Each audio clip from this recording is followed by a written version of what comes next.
All right, so you just got your Manitou Mezzer Pro fork, and you're super stoked to throw it on your bike and get to rip it and check this thing out.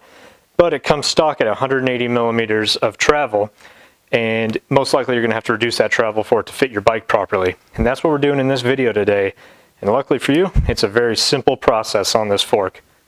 So let's get to reducing some travel.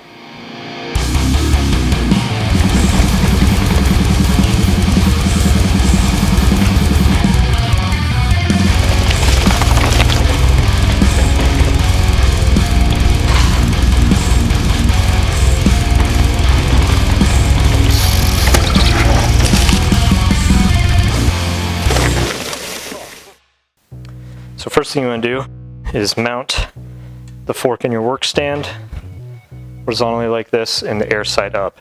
And you can use a vise as well, or you can even do it on a bench, to be honest. And then you're going to remove the air cap and set that to the side.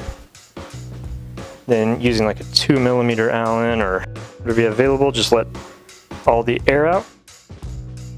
Once the air is out, we can remove the rebound knob, and that takes a 2 millimeter Allen key. Hold the knob, insert in, and loosen it up so it's nice and loose. You can pull it off and set it to the side for the time being. And then from there we can go ahead and remove the lower casting. So for this, just need a 14 millimeter wrench here and crack it. It's not very tight. So you crack both those and you can pull them off by hand. And put both of those to the side on like a lint-free towel just so they don't get anything on them. Now this is something that's cool. Let's just take your hand and slightly tap here and pull off. And be careful as you remove here not to hit that or anything. And then take the lowers and put them off to the side. And be very careful because they do have some semi-bath in them that we want to use again later. Now from here you can either use a modified cassette tool like Manitou sells, or in my case I took a standard one and modified it myself. And it'll go around the sleeve and into the air shaft here. And then you'll just use an adjustable wrench. Now if you don't have this, don't want to order it, you can take a shock pump or a Allen key, push in the air valve and push it in, and depress it all the way in, and then you'll be able to use a standard cassette tool. Now be very careful here not to scratch anything. And it's not on there very tight. So you just loosen it. Give it a couple twists with the key.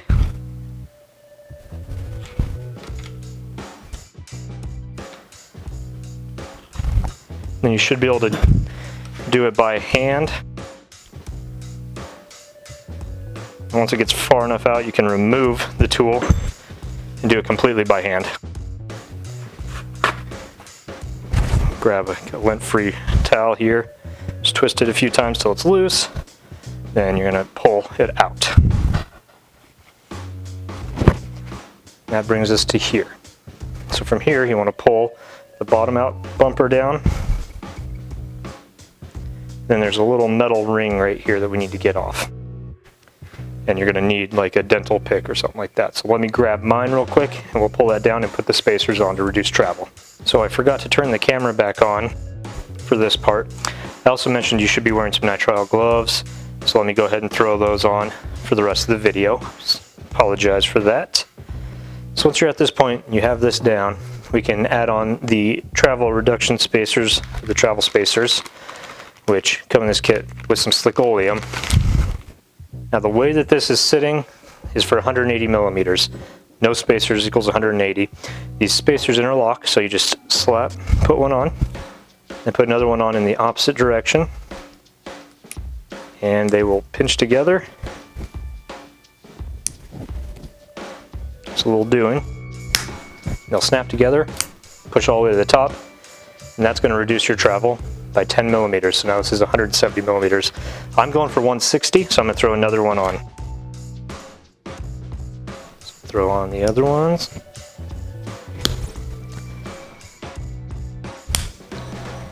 And now it's ready for 160 millimeters of travel. So then we'll inspect the seal, make sure there's nothing there.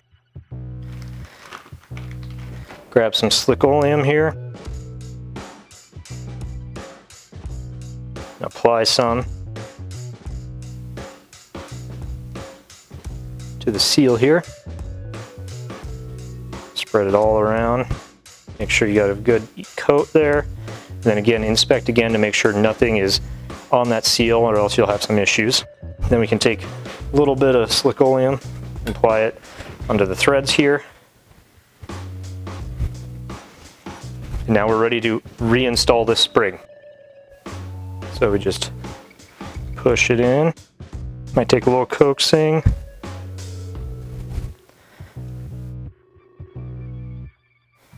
And then just start to thread it in.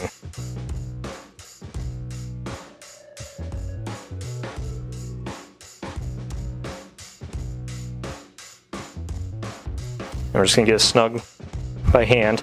And this thing does not have a very high torque spec. And I unfortunately don't have a crow's foot torque wrench. If I did though, I'd use it, and it's only gonna be torqued to 3 Newton meters. Just snug. If you go too tight, you run the risk of mushrooming that stanchion there and the lower casting not going on anymore. So once you have it snug by hand, just grab your tool and just give it a little extra, but not too much. Pull it off. Something you may want to do is take an Allen key or your shock pump, push in on the air valve, and make sure that you're fully extended. Okay, so we're fully extended here. So now we just take the casting.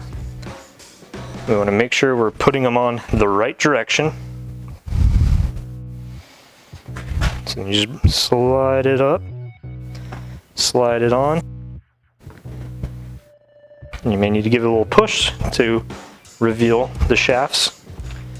Then you take little shaft lock rings and you just snug them on by hand.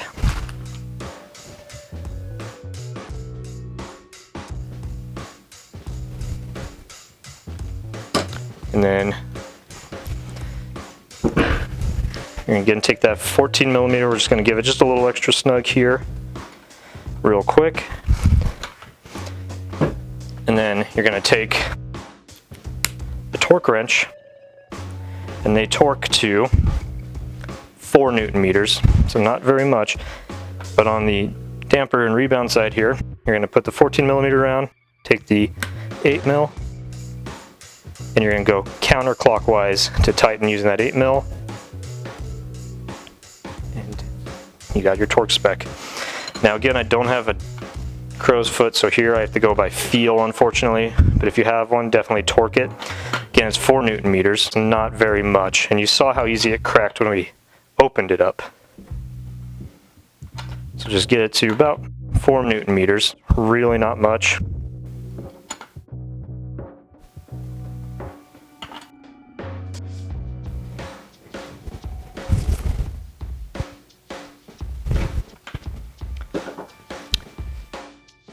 Inflate the air spring.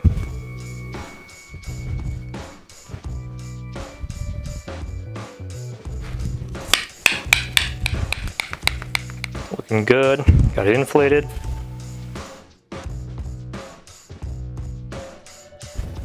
Just to the side, air cap,